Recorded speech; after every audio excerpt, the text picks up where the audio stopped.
Smart Áudios, tornando os sons da vida acessíveis a todos. Essa característica de uma defesa sólida, né? Uma das principais defesas da Série B do brasileiro, e também ser um visitante interessante, porque os 10 jogos, antes desse de hoje do Sampaio, eram 6 jogos pontuando, os 10 jogando fora de casa, sendo que desses 6 pontuando, 4 eram com vitórias. E o Sampaio hoje conseguiu abrir muito essa defesa do Bahia. Isso se deve aqui a essa necessidade tua de rodar o time em relação ao jogo passado, por exemplo, contra o CSA? Não, a gente praticamente não rodou ninguém, né? O único que a gente segurou aqui foi o Mugni para começar. Quem mais assim?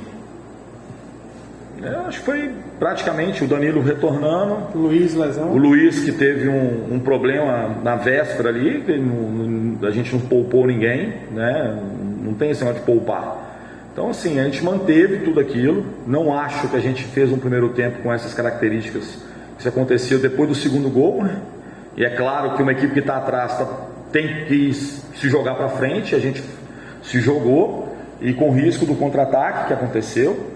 Mas nós não fizemos um bom jogo, isso é claro. Mesmo no primeiro tempo, que eu acho também que o Sampaio também não teve essas oportunidades, né? Teve um lance com a defesa do Danilo e o pênalti, mais nada praticamente.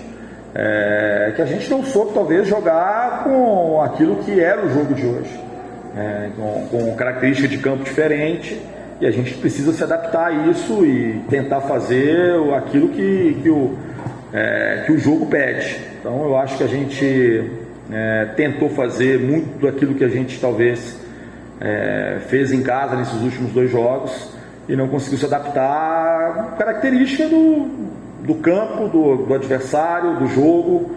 E eu acho que a gente acabou, mérito aí do Sampaio, que está tendo uma campanha muito boa em casa.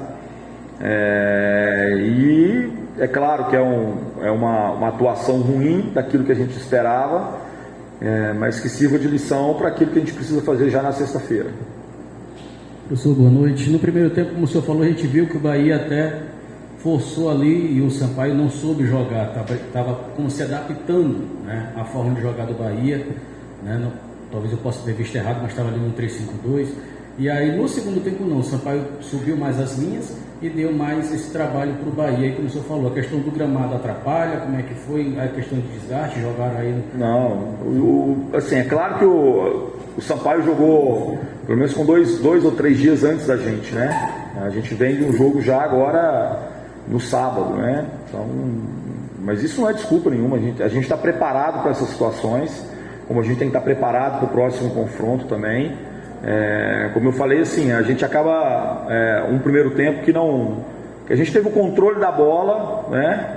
Criamos pelo menos umas 2 ou 3 oportunidades de bons cruzamentos. Se a gente tivesse talvez terminado melhor a bola, a jogada, né? Com jogadas de fundo, a gente poderia ter talvez finalizado melhor, finalizado a jogada. E o Sampaio, assim, explorando aquilo que ele tem, que é o contra-ataque. Isso ficou muito evidente no segundo tempo, né? A gente errava e eles saíam com muita velocidade. É um time que sabe transitar bem aqui. E mesmo assim, no segundo tempo, a gente teve boas oportunidades, pelo menos umas 2 ou 3 boas oportunidades para a gente poder diminuir o placar e, quem sabe, buscar, né, um resultado diferente. Assim como o Sampaio teve boas oportunidades também de ampliar essa diferença, mas a gente tinha que tentar, a gente tinha que ir para frente, tinha que buscar o resultado, e a gente desorganizou e acabou dando essas oportunidades. Criamos algumas, mas demos boas oportunidades aí para o Sampaio até ampliar. Professor, boa noite. Professor, o que de fato aconteceu para que o Bahia não conseguisse sair aqui com resultado positivo, talvez um pouco mais de tranquilidade, ou um pouco mais de força na marcação, ou algum jogador que tivesse chegado ali para dialogar com o Rodallega, para chegar com mais facilidade no gol do Sampaio? O que faltou para o Bahia para sair com um resultado mais positivo? Cara, é difícil falar assim, o que faltou, né? Vamos repetir, nós sofremos gol aos 45 praticamente do primeiro tempo, finalzinho, numa das únicas situações que eu acho que o Pimentinha conseguiu ter vantagem ali, né, e levar para o fundo essa bola, e acabou sofrendo pênalti. E sofremos o segundo gol com acho que teve foi uma saída de bola, acabou acontecendo a falta. Então tudo que acontece depois dos 2-0 é muito em virtude de um time que está atrás e precisa atacar, de um time que está em vantagem e que se prepara para contra-atacar. E eu acho que a gente não conseguiu evitar esses contra-ataques. Tem uma característica boa da nossa equipe, que é uma equipe que ataca, mas dá poucas oportunidades para o adversário. Acho que o nosso jogo sem bola no segundo tempo, ele foi muito aquém daquilo que a gente pode fazer. A gente teria que continuar organizado, tentando buscar o gol, mas sem sofrer tantos contra-ataques. Eu acho que a gente perdeu isso muito em função desse placar, entendeu? Como eu falei assim, no primeiro tempo, a gente não sofre esse assédio do Sampaio. Teve um lance só, antes um pouquinho, uma finalização do Poveda ali, que o Danilo defende, mas isso aos 35 do segundo tempo praticamente, e depois o pênalti.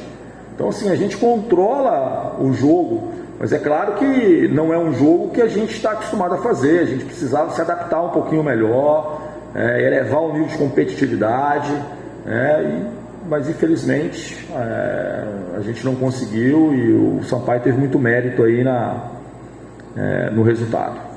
Anderson, minha última questão, sobre já o próximo jogo, projetando a próxima rodada. Jogadores, por exemplo, como o Patrick, o Marco Antônio, o Goulart, eles estão nos teus planos para esse próximo jogo? Eles estão treinando. O Ricardo é porque a gente, em cima do período que ele ficou inativo, era importante ele continuar com semanas abertas para poder treinar ainda melhor. A gente poderia trazê-lo aqui e ele jogar muito pouco em cima daquilo que a gente precisa que ele possa se readaptar rapidamente aí à melhor condição dele.